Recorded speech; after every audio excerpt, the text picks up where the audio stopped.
This is how a dead man feels.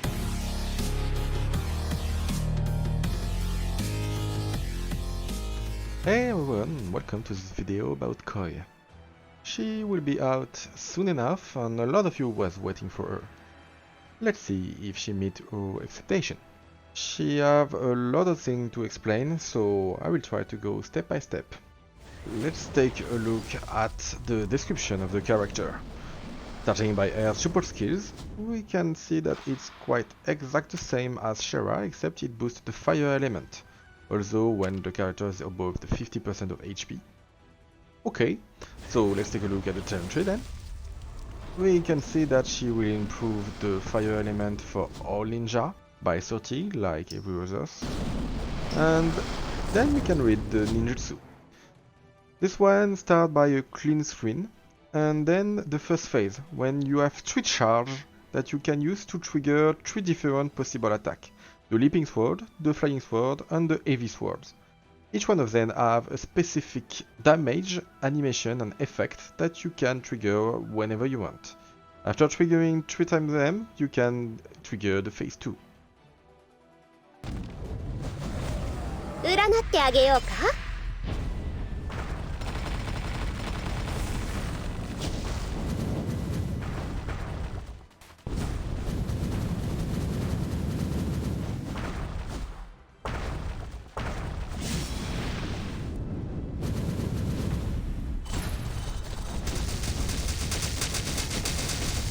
あなた、今日はついてないみたいね。 Okay, so let's take a look deeper into each skills that can be used by triggering them more time. The first one can protect you when invoking it, and it go to hit the boss directly wherever he is. Although, if you trigger your protection when he is close, you will deal a bit more damage, but nothing more to say about that. The second skill, the flying swords, is different. It will automatically follow the boss if you don't do anything, but if you click on the Jutsu button, you change the mode and the sword will go forward in front of you only. This way you can optimize your damage depending on the situation. The third skill just launch a sword rotating forward. It will attach the balls when you encounter it, but will only live 3 seconds. At the end it explodes, dealing more damage. If you hit the boss sooner, you will deal more damage.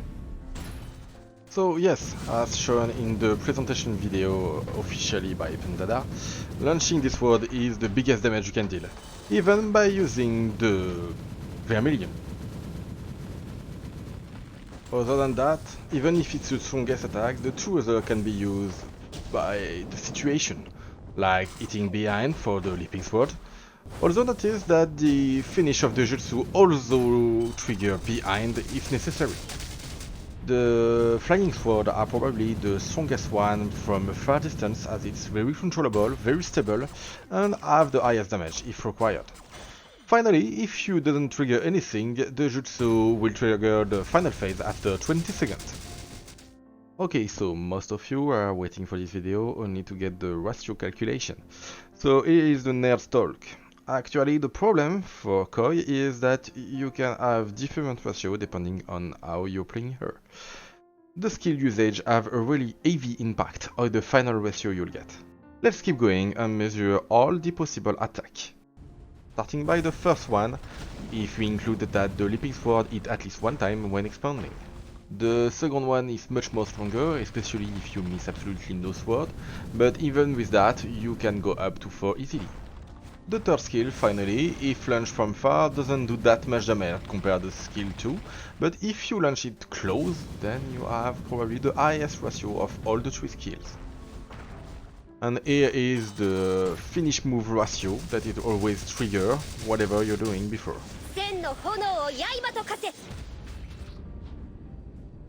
So here is the detailed ratio of her jutsu, step by step. And now we can calculate the final ratio. The one I will consider will be when you launch 3 times the skills 2 or the skills 3.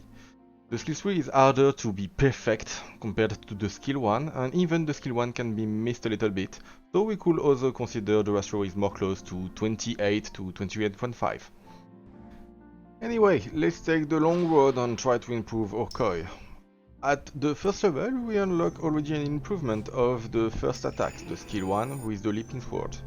Only 10%, and actually we doesn't play these skills, but well, anyway, it's quite useful if the boss is behind us. After that, we will improve the Flying Sword damage. Then we will improve also the Heavy Sword damage by the same percent, so actually both are improved the same way. At the level 50, we will earn a boost of score for the race mode, like every other character. Some more attack when equipped with a fire weapon, like any others. And we will add 2 leaping sword to the first skill. This will improve again our first skill, actually making it more valuable. As you can see, the ratio will increase, but not that much compared to what is already set up for the 2 other skills. For the level 60, we will unlock damage against Dragon Boss, meaning that Koi is strong against dragons, why not? And our most important skill, in my opinion, the Sword Earth. Sword Earth actually boosts Koi's attack when being collected, and the only way to collect it is to trigger a fire weapon. It's actually quite comparable to Shiara's skills. She have the only difference that she doesn't earn Sword Earth after 30 seconds. So she is a bit slower than Shiara to collect the Sword Earth. It also triggers some damage to boss after collecting Shuriken, and will lose 1 Sword Earth if she loses too many HP during a battle. Also, the talent tree will improve this capacity directly at the level 60, so it's actually quite easy to have a strong Sword Earth for Koi. But let's take a look in practical example. After triggering the weapon, I will earn 1 stack, that will increase my attack of 30, and after collecting 4 shuriken, I will trigger the Fire Spirit attack. And this have a small ratio based on the fire damage of Koi. For the level 70, we will earn a new damage that will trigger when using a ninjutsu, and will be a damage over time during 30 seconds. It will deal a fixed amount of damage every second. Fixed amount means when you think you can't improve it by having more attack, so it's a flat damage added to our ninjutsu, I guess. Let's take a look about it, but after that, finish the level 70 improvement. We will improve our skill 2, which is important because we mostly use it, especially because we will improve the sword generation of 40%. Here is an example of the flame devouring triggered at any damage made by the jutsu. Don't forget that it takes 30 seconds to deal the total damage. For the skill 2, we can see that there is a lot more sword launched through the boss, and this will improve greatly our second skill ratio.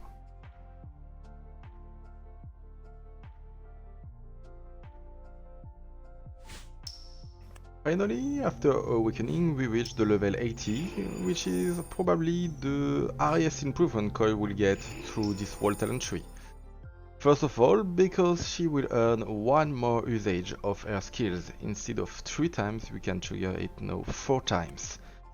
It's probably the highest improvement I could find in any ninja talent tree, all compared together.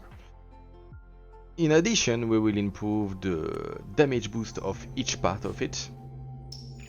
And finally, at the bottom, we will find exactly the same kind of node as with Shiara, because we will improve the boost we earn from the second weapon. This will add some more attack to a ninja.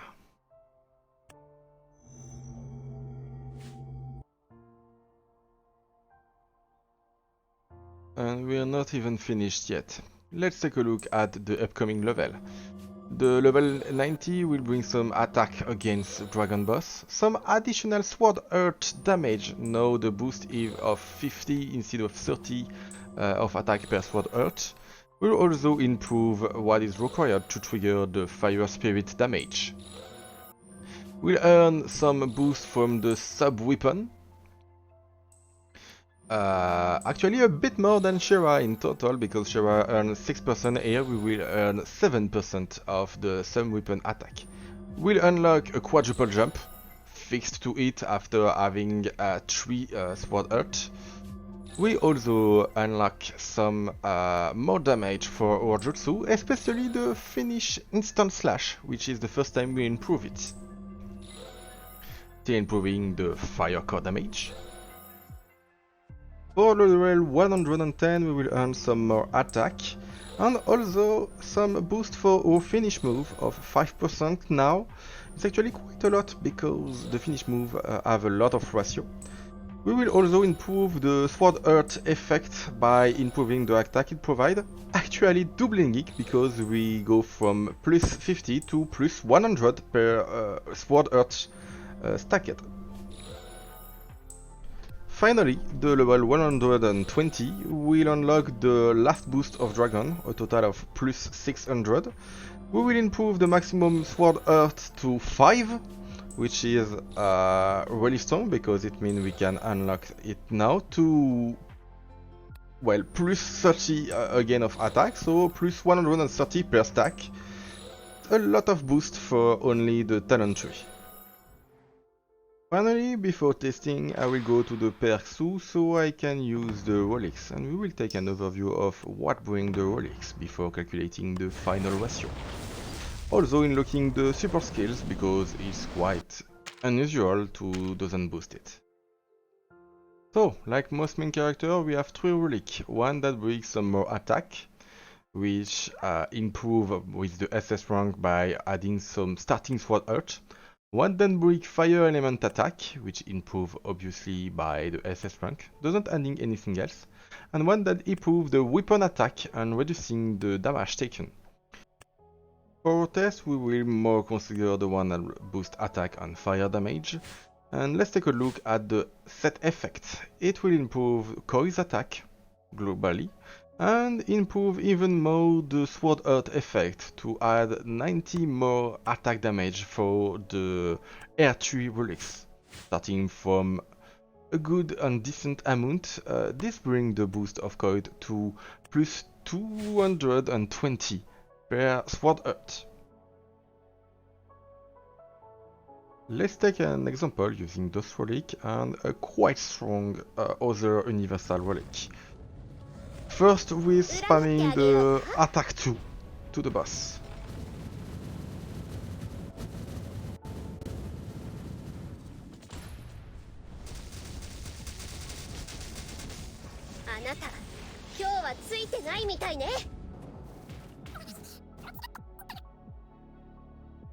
Then, when trying to use the skill tree, when the boss is close to us.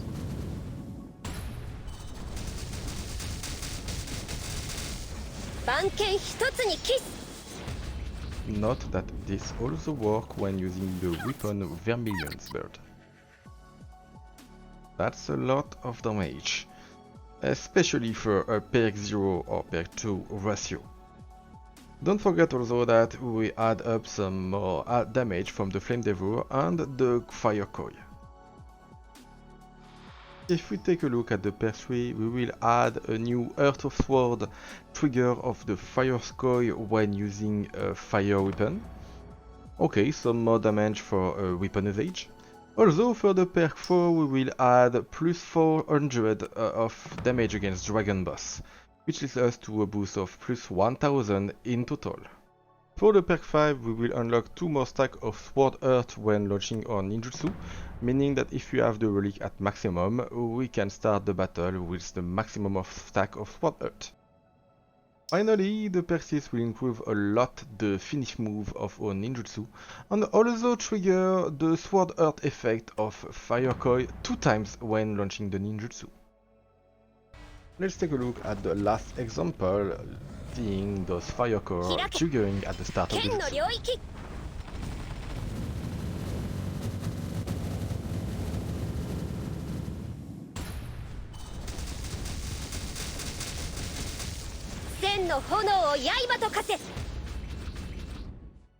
So, here is the Perk 6 final ratio.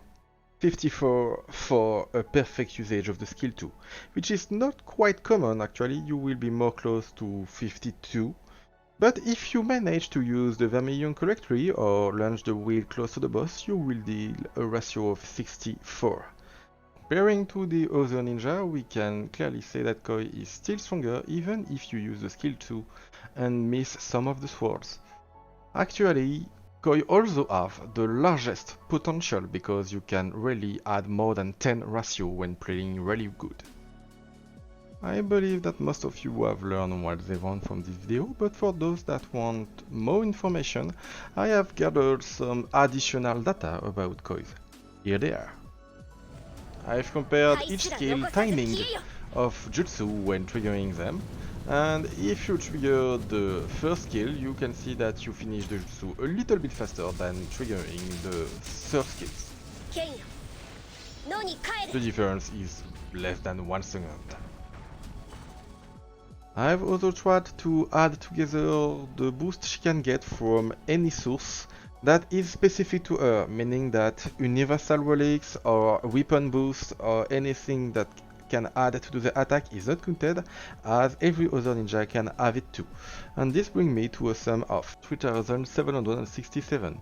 If I compare this to Shirara's boost, we are quite a bit under, but this doesn't bring that much difference compared to the difference they have with their ratio. Anyway, thanks for watching. I hope you liked this video. Please don't hesitate to tell me if this is the case or if you have any problem with it. Please, I'm open to any suggestion. If I didn't answer to all your questions, please ask me. I'm open to any other test, and if everything fine, please tell me too, because well, I need to know that just to know if I keep going in this way or not. Bye, and I let you with a final clip of handling a dragon.